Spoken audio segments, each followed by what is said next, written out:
What's up mga boss? At kung naaalala nyo ang nag-trending na video na to patungkol sa tricycle driver at gasoline boy.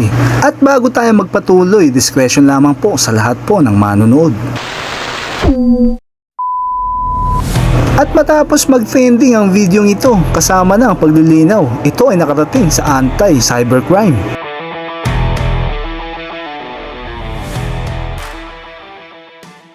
Iusap mo na lang rin sa mga panood ng video, at kung po pwede lang po, huwag na natin i-bash yung tao, at makausap ko na rin po sila, pati yung secretary ng TODA dyan sa pangyayari.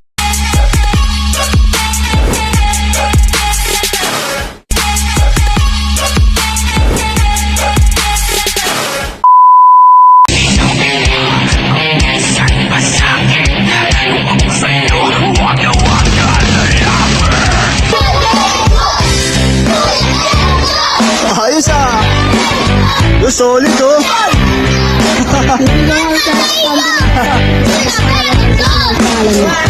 Dami ah! Huwag na rin kayo maingay!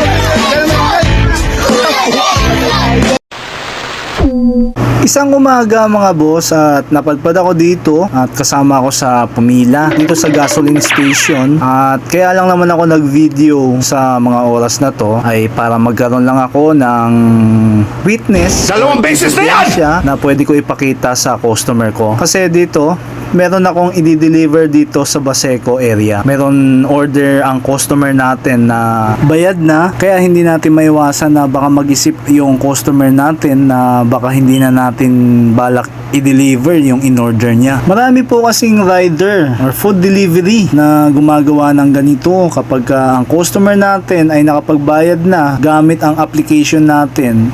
Maraming rider na hindi na nagsisipot sa customer, which is dapat hindi natin gagawin yun dahil unang-una bayad na si customer. So marami kasing rider na hindi na nagpapakita sa customer at inuuwi na yung biniling pagkain ng customer. Imbis na ihatid dun sa customer, pinag-iinteresan ng iba. So hindi naman lahat ng rider ay ganun. At syempre marami pa rin namang rider na tapat at hindi kayang atimin yung ganitong maling gawain.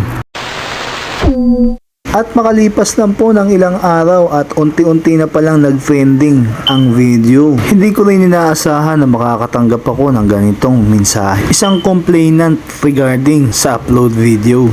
At kung kaya hindi ako nagdalawang isip na puntahan ito at para malaman at marinig ang kanilang side. At pagkatapos nga ng una naming pagkikita dito sa anti-cybercrime, ay kami ay nagkapaliwanagan sa kanya-kanya naming side at walang may kagustuhan ng pangyayari dahil ang video na ito ay para lang dapat sa customer ko at hindi ko rin naisip na ganito ang mangyayari. At dahil nga sa nag-trending halos ang video na to at nagkaroon ng pangbubuli dito sa kaibigan nating tricycle driver, hindi siya nakalabas, kaya ako na mismo ang nakipag-usap at humingi rin ng kapatawaran sa kanila at hindi ko rin nagustuhan yung pangyayari. At kung kaya nagpasya ako na bayaran ang abalang nangyari sa kanya at ipinaliwanag ko rin naman sa kanila ang totoong dahilan kung bakit ako may video na ganito. At yon, sobrang pasasalamat ko na rin po dahil sa pangunawa nila. At dito talagang nalungkot din ako sa nangyari. Hindi ko gusto talaga yung ganitong nangyari na hindi siya nakabiyahe dahil po dito at binubuli siya. At to clarify na rin po para sa katahimikan ng lahat at naging maayos naman na po kami. At gusto ko lang rin pong linawin po sa inyo na ang tricycle driver ay wala pong kasalanan. Bali, ang video kasi na to ay para sa akin at sa customer ko. So, hindi rin sinasadya na makukuha na ng ganito. Kaya mapapansin nyo, ang video na kuha na to ay hindi siya detalyado. At matapos nga ng isang araw, paghagilat ng pera para mabigay natin dito bilang kabayaran sa pagkakamali natin, kami ay nagkita-kita dito sa SM Manila. So yan, makikita nyo dito, nagpark na tayo ng motor dito. At syempre bago natin sila ma-meet, habang nag-aantay, naglaro muna kami dito. So yan, makikita nyo yung anak ko dito naglalaro habang nag-aantay sa kanila. At pagdating nga nila dito at nagkita-kita na nga kami at kasama ng tricycle driver yung dalawang anak niya.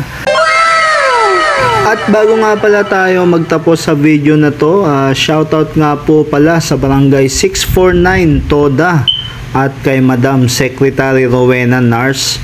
At syempre shoutout din po dito at maraming salamat sa pangunawa po dito kay Sir Gardo Buisan.